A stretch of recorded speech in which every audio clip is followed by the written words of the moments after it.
Hola, espero que estén muy bien. En este video les traigo la comparativa entre los televisores Samsung QLED Q80T del 2020 y el Neo QLED QN85A, o también conocido en algunos países como QN80A de este 2021, pero solamente haré esta comparativa mencionando sus especificaciones técnicas de acuerdo a la página y canal de rthings.com.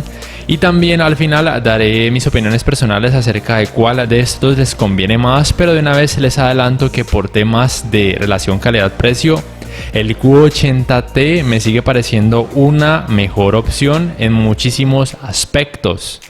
Hago esta comparativa de esta forma porque el QN85A está muy costoso aquí en mi país y como muchos de ustedes ya saben, el presupuesto para los televisores sale de mi bolsillo.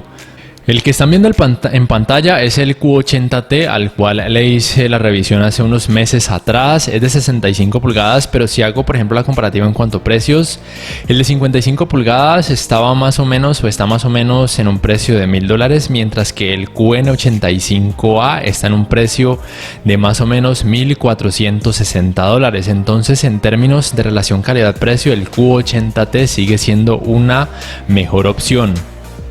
Bueno, primero les muestro la calificación general que le dan en esta página rthings.com a ambos televisores, y como pueden notar, el Q80T del 2020 tiene una décima por encima del QN85A, y si bien no es una diferencia remarcable, ya aquí uno se empieza a preguntar por qué el Q80T es un poquito, aunque sea un poquito mejor al Neo QLED QN85A.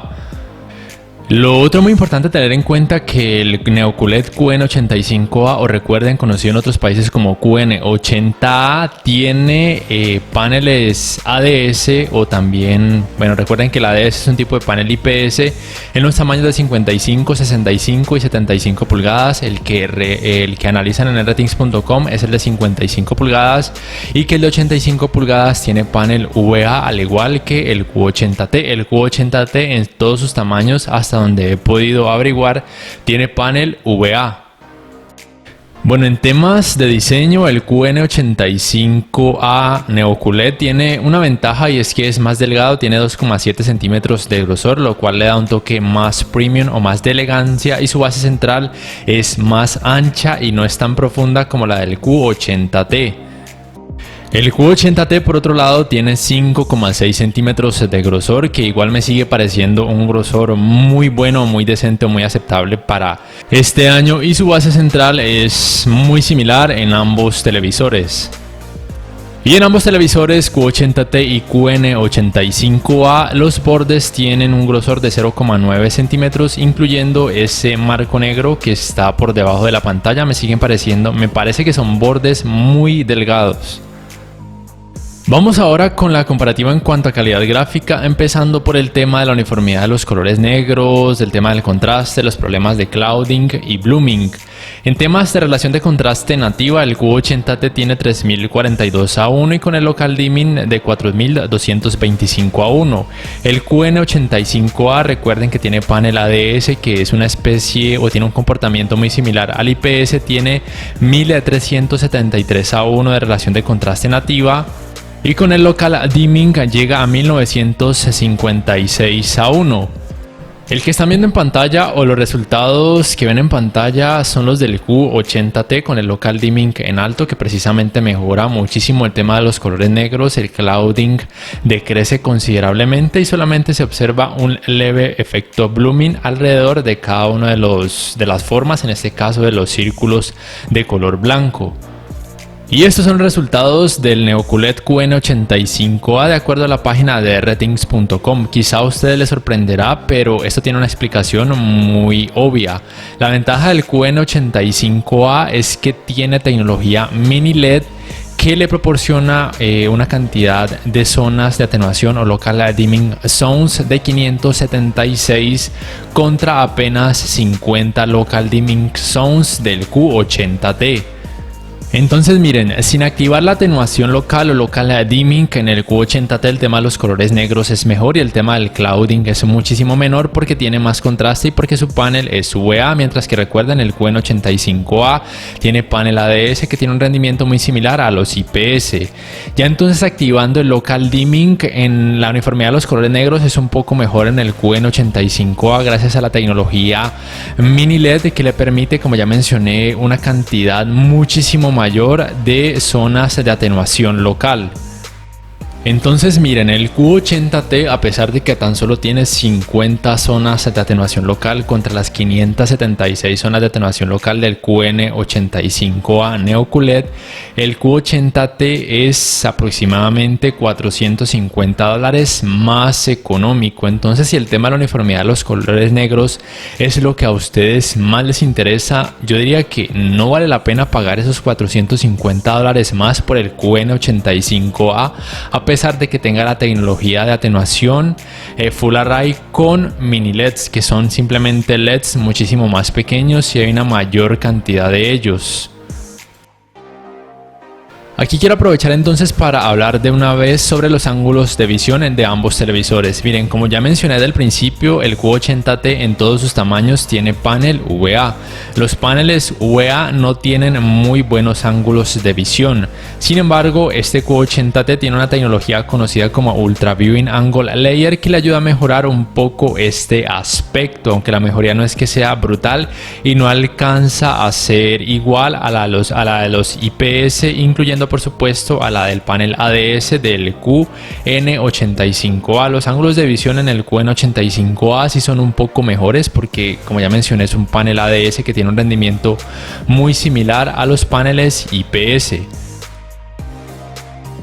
Hasta aquí entonces yo podría decir que el Neo QLED QN85A, o también conocido en algunos países como QN80A, tiene una combinación casi perfecta. Tiene buenos ángulos de visión, no son tan buenos o no son perfectos como lo son por ejemplo en un televisor con panel IPS nativo o en un televisor con tecnología OLED, pero son muy decentes, son mejores a los del Q80T, y que además tiene buena uniformidad de colores negros gracias a la tecnología de atenuación local Full Array con mini LEDs. Sin embargo, en realidad por eso vale la pena pagar $450 o un poco más por el Neo QLED. Si a usted le sobra el dinero, adelante, es un televisor muy completo, pero si se les dificulta muchísimo, yo les diría que el Q80T, si todavía lo pueden conseguir en este 2021, es una mejor opción. Ahora bien, ya hablando en temas de cantidad de brillo, el QN85A gana en todos los aspectos. En SDR o rango dinámico estándar o contenido normal, por así decirlo, el Q80T tan solo llega a 407 nits, mientras que el QN85A llega a unos increíbles 1156 nits. En contenido con HDR o alto rango dinámico en un modo de imagen diferente del modo juego, el Q80T alcanza 702 nits, mientras que el QN85A 1222 nits. Y al activar el modo juego también con contenido en HDR o alto rango dinámico, el Q80T decrece su cantidad hasta 512 nits, mientras que el QN85A le incrementa un poquito hasta 1265 nits. Y claro, con estas cifras ustedes dirán, uy, el QN85A es sorprendente porque tiene en SDR y en HDR casi el doble de nits o un poquito más. Pero yo debo decirles que la cantidad de brillo en SDR y en HDR, también incluyendo en el modo juego, en el Q80T en la práctica es más que suficiente. De hecho, en algunos tipos de contenidos se ve muchísimo, o sea, se ve como opaco y se ve feo. Entonces no se dejen guiar siempre porque los nits es lo mejor. Tengan en cuenta que de hecho lo más importante es el contraste de personas que saben realmente del tema, incluyendo Ratings.com, Digital Trends, HD TV Test, entre otros buenos canales que hacen también reviews y comparativas de televisores. Siempre van a darle más importancia al contraste. Por supuesto, el brillo es también importante, la cantidad de nits, pero tener más de 1000 nits no va a hacer que la imagen se vea más realista en términos de HDR o alto rango dinámico. Se va a ver más brillante y más clara, y de hecho llegando a un tono más opaco. Si a ustedes les gusta eso, pues genial, pero yo les digo que con el Q80T en este aspecto van a lograr resultados muy buenos. No hay necesidad de invertir o de gastar más de $450 por el Neo QLED, porque tiene una cantidad casi el doble de nits, pero esa es mi apreciación personal. Miren, de hecho el brillo en lo que es más importante es en este tema del manejo de los reflejos. Los resultados en los dos televisores son prácticamente iguales, entonces ya saben que la cantidad de brillo en el Q80T es más que suficiente. Los dos televisores son buenas opciones para disfrutar en cuartos que reciban mucha iluminación, especialmente artificial. Ya entonces, hablando del tema de los colores, de la gama de colores, del volumen de color y del gradiente de color que involucra la precisión de los colores, en los dos televisores los resultados son muy parejos. Yo diría que en la práctica no van a notar así diferencias significativas. Los dos manejan la misma tecnología de color de Quantum Dots, entonces en este aspecto yo diría que no es lo más importante a tener en cuenta a la hora de decidirse por cuál de esos dos comprar. Recuerden que el QN85A es $450 o un poco más costoso.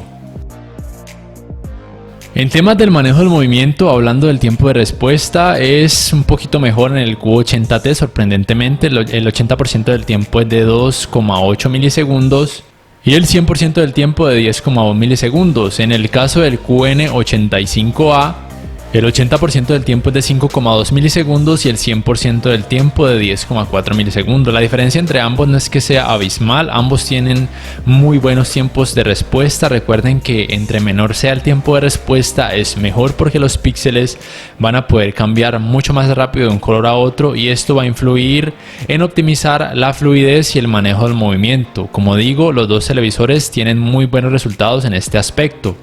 En los dos televisores es posible el Black Frame Insertion o inserción de marco negro, que es simplemente activar el movimiento libre de LED o LED Screen Motion para mejorar el tema del manejo del movimiento, sobre todo en contenido que tenga muy pocos FPS. En el tema de los problemas de stutter o tartamudeo y stutter o vibración, en los dos televisores los resultados son prácticamente iguales. Quizá con contenido de pocos FPS, fotogramas por segundo, el efecto de tartamudeo se pueda llegar a notar un poco, pero para esto ambos televisores cuentan con los ajustes de claridad de imagen en cada uno de los modos de imagen, donde se puede solucionar muchísimo este tipo de problemas, incluyendo por supuesto al activar el LED Clear Motion, al reducir la reducción de vibración o de borrosidad de imagen, etcétera.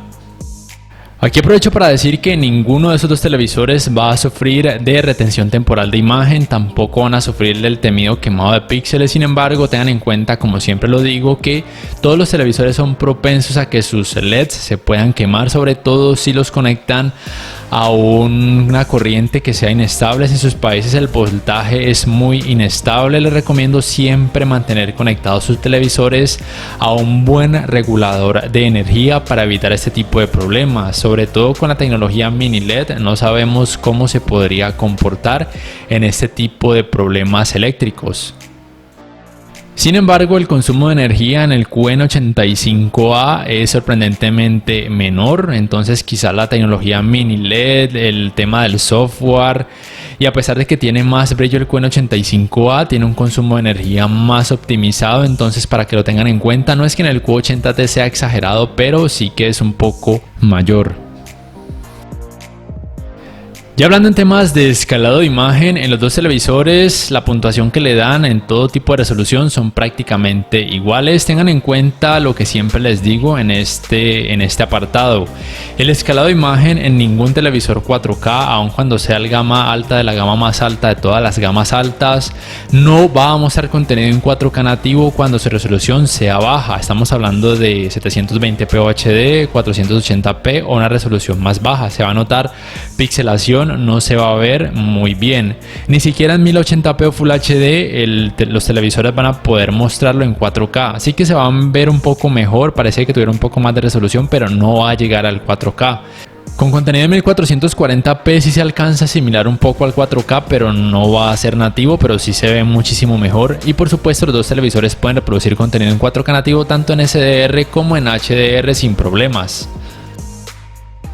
En el tema de las entradas es importante mencionar que los dos tienen la misma cantidad de entradas y las mismas especificaciones. Tienen 4 puertos HDMI, uno de ellos, el número 4, es el HDMI 2.1 para obtener los 120 Hz en 4K. Los dos tienen 2 puertos USB 2.0, tienen una entrada óptica para, por ejemplo, conectar una barra de sonido, por supuesto la antena de aire, también para la conexión para internet. Y ambos tienen una especie de conector para instalar un conversor para en caso de que quieran conectar una consola de videojuegos muy vieja o un DVD muy antiguo que tenga entradas compuestas, que es esta amarillita de acá. Es importante mencionar además que los dos reconocen redes Wi-Fi de 5 GHz y por supuesto también de 2,4 GHz. Recuerden que uno de sus puertos, el número 4, es el HDMI 2.1, que en temas de tecnologías de alto rango dinámico o HDR, los dos soportan HDR10, HLG o Hybrid Lock Gamma, también HDR10+, y que ninguno soporta Dolby Vision. En cuanto al sistema operativo, los dos manejan Tizen, propio de la marca Samsung. El diseño es muy similar en ambos. En cuanto a la tienda de aplicaciones, igual los dos incluyen aplicaciones populares como Netflix, YouTube, Amazon Prime, entre muchas otras, pero el menú principal y la interfaz como tal es más renovada en el QN85A, y además el diseño del control remoto es mejor en temas de que se puede cargar con cable USB tipo C o también por medio del sol, porque tiene panel solar ubicado en la parte de atrás, lo cual me parece genial en este nuevo One Remote. Ya adentrándonos en el apartado gaming, los televisores Samsung de este 2021, por lo menos los de gama media y gama alta, incluyen esta Game Bar que muestra información útil para gamers exigentes, como por ejemplo la tasa de refresco actual, los FPS actuales, entre otro tipo de información que puede resultar relevante para algunas personas. En cuanto a los tiempos de input lag, en ambos televisores son muy similares, son relativamente bajos. Considero que son bajos aún para gamers exigentes, teniendo en cuenta que se trata de pantallas grandes, que estamos hablando de televisores en 4K 60 Hz, en HDR y en SDR oscilan entre los 9,8 y 9,9 milisegundos, lo cual me parece que es muy bueno. Y en 4K 120 Hz, recordando que ambos tienen un puerto HDMI 2.1, en el Q80T es de 5,8 milisegundos y en el QN85A un poquito mejor, de 5,3 milisegundos. Repito que estos tiempos de input lag en ambos televisores me parecen muy buenos. Y bueno, otro aspecto muy positivo de ambos televisores es que los dos soportan las tecnologías gaming de tasa de refresco variable FreeSync y también G-Sync, también por supuesto modo automático de baja latencia, por supuesto los ya mencionados 120 Hz en 4K gracias a sus puertos HDMI 2.1, entonces cualquiera de los dos en este aspecto son muy buenas opciones para disfrutar con la PlayStation 5, con la Xbox Series X o una tarjeta gráfica de PC ultra potente para sacar todo su máximo provecho en cuanto a calidad gráfica y fluidez. Y en cuanto al apartado de sonido, es importante mencionar que la potencia de ambos televisores es de 60 watts, que los dos soportan las mismas tecnologías Dolby Digital y Dolby Atmos, que ninguno soporta DTS, que los dos soportan canal de retorno de audio mejorado. Y en cuanto al rendimiento, parece ser que el Q80T del año pasado 2020 tiene mayor fidelidad o mejor fidelidad y menos distorsión comparándolo con el QN85A de este año, entonces ténganlo muy en cuenta. Otro punto a favor del Q80T, además de su más bajo precio. Y yo personalmente les puedo decir que la calidad y la potencia de sonido del Q80T es muy buena, no tengo quejas al respecto. Hasta aquí entonces, si ustedes me están preguntando cuál de los dos televisores comprar, si ustedes tienen esa duda, están todavía dándole muchas vueltas entre cuál comprar, si el Q80T o el QN85A o QN80A, Yo les diría que no lo piensen más. Si pueden conseguir el Q80T hoy en día, adelante, es una mejor opción en términos de relación calidad-precio. Tiene muy buenas prestaciones, una cantidad de brillo más que suficiente, un contraste más alto, una gama de colores muy similar o prácticamente igual, ángulos de visión decentes, un manejo de los reflejos muy bueno, un escalado de imagen prácticamente igual al del Neo QLED y un mejor rendimiento en cuanto al sistema de sonido, y por supuesto incluye las mismas tecnologías gaming y puede ser $450 o inclusive más económico. Ya entonces, para terminar, me gustaría saber qué piensan en la caja de comentarios. Si este video les ha gustado, les invito a que por favor le den me gusta, que además lo compartan en sus redes sociales, que se suscriban a mi canal si todavía no lo han hecho, que activen la campanita de notificaciones para que puedan saber al instante cada vez que subo un nuevo video. Así además me ayudarán a seguir creciendo mi canal. No siendo más, me despido por el momento y hasta la próxima.